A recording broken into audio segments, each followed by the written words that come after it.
Madam Chair, thank you very much for calling this important hearing, and thank you for making our committee a leader in defending democracy and the voting rights of the people against this escalating onslaught by Donald Trump and his supporters against American constitutional democracy. We know that Mr. Trump never accepted the results of the 2020 presidential election, despite the fact that Joe Biden beat him by more than 7 million votes and by a margin of 306 to 232 in the Electoral College, a margin, incidentally, that Mr. Trump declared a landslide when he beat Hillary Clinton by the exact same amount. So Donald Trump moved quickly to try to browbeat state election officials, and they were the first line of defense of the democracy. People like Republican Secretary of State Brad Raffensperger in Georgia, who refused to participate in Donald Trump's election fraud, refusing to find just 11,781 votes that Donald Trump said was all he needed in order to overturn the lawful result in the state. But there were election officials across the country who definitively refuted and repudiated Donald Trump's claims of corruption and fraud. And in fact, Trump's own Homeland Security Department declared the 2020 election the most secure in American history. So then he went to court, and 61 federal and state courts in the land, from the lowest courts in the land, state, county, district courts, to federal district courts, all the way up to the United States Supreme Court, definitively, meticulously, and comprehensively refuted, repudiated, and rejected every claim that Donald Trump's supporters made that there was election fraud or electoral corruption. And even the claim that some of our colleagues have decided to float again today, which has been rejected all the way up to the Supreme Court, was one that was thoroughly vetted.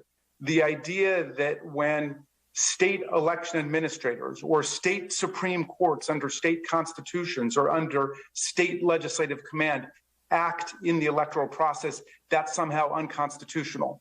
There's no basis for that. It's been made up. It was floated in all of these courts, rejected in all of these courts. It was floated by the Attorney General of Texas, who sued in the Supreme Court. It was rejected. And then it was floated again on the House floor on January the 6th as the violent insurrectionary mob attacked us. It was rejected again.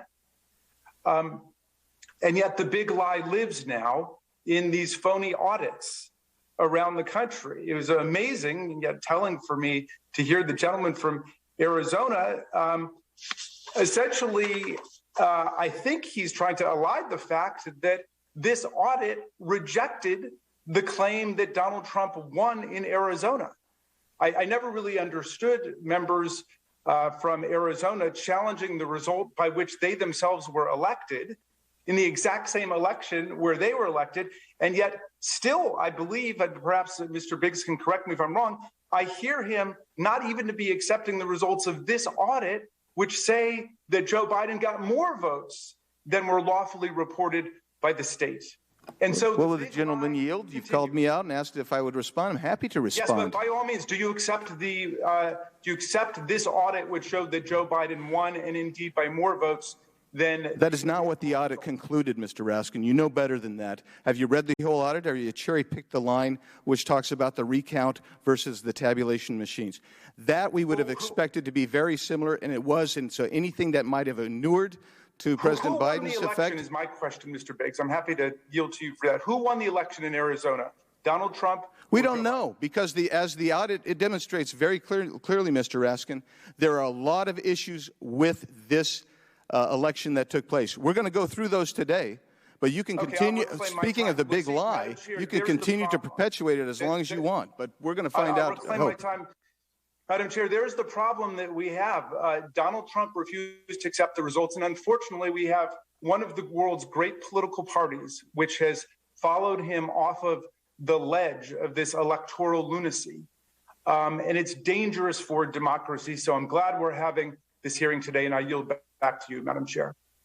The gentleman yields back. I'd just first like to respond to my dear friend from the great state of Kentucky, who said we had not conducted oversight with the administration. I'd like to remind him that just 2 days ago we held an a hearing on Ida with the administrator from FEMA on the response of the federal government to that disaster. And in terms of Afghanistan, last month, at the request of Republicans, we held a bipartisan classified briefing with the Defense Department, State Department, DHS, and the intelligence community to examine the ongoing efforts to help U.S. citizens and Afghan allies who are still at risk in Afghanistan. And I will note that just yesterday, our National Security Subcommittee Chair, Mr. Lynch, sent invitations for a counterterrorism hearing later this month on Afghanistan. But we do not want to be focusing on areas. We are focusing on this election audit, and I would now like to. I would like to introduce the witnesses. Our first witness. Point of order, Madam Chair. Point of order. Point of order. Point of order. Who is calling for a point of order? Will you state your point of order? Who's speaking? Yes, I just wanted to clarify, Madam Chair. I just wanted to clarify. Who's speaking? We called for public transparent hearing about the debacle in Afghanistan. What you've provided us was a closed-door classified briefing. The American people want transparency and accountability with what went wrong in Afghanistan. So what we're asking for isn't a behind the closed doors in a smoke-filled room briefing by a bunch of, bureaucrats in the Biden administration.